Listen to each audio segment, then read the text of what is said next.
acting today to ensure fairness for every generation. We are moving with purpose to help build more homes faster. We are making life cost less. We're driving the kind of economic growth that will ensure every generation of Canadians can reach their full potential. And we're making Canada's tax system more fair by ensuring that the very wealthiest pay their fair share. We're doing this because a fair chance to build a good middle-class life, to do as well as your parents and grandparents, or better, has always been the promise of Canada. But today, Millennial and Gen Z Canadians can get a good job. They can work hard. They can do everything their parents did and more.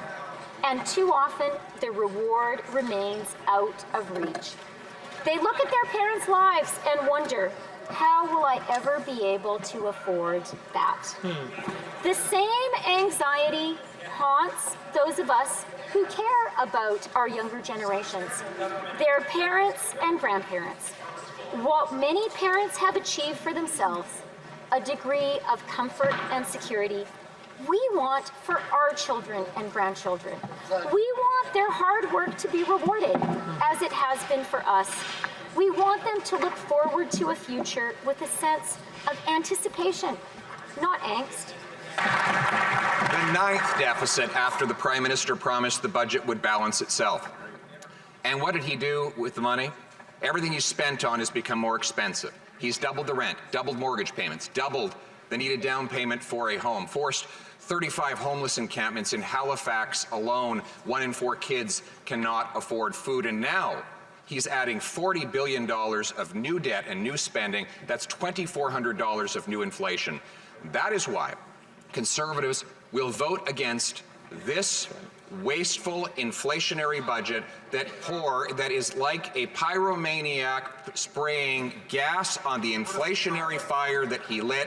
It is getting too hot and too expensive for Canadians, and that's why we need a carbon tax election to replace him with a common-sense Conservative government. Thank you. I'm never going to be able to buy a home. Forget that. I don't even know if I can afford to rent a home.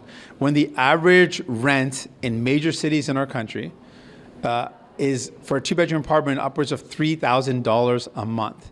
How is someone supposed to afford that and still have money left over to pay the bills and be able to buy groceries? So it is a very serious concern that people have that just 10, 20 years ago, maybe even further, 40 years ago, people could afford to buy a home on their salary, on working one job. And now people working very good jobs, multiple jobs, are saying there's no way for us to even afford rent and all the other bills that we have. So this budget does not address that, but specifically because the Liberals failed to address the major reason why things are so expensive, that's corporate greed. They did not take the opportunity to take on corporate greed with the wealth tax on the excess profits of oil and gas companies, of corporate grocery store companies that are making record profits. So they chose not to do that. Frankly, the Conservatives would never do this either. And New Democrats really were the only party committed to taking on the real cause that is driving up the cost of living.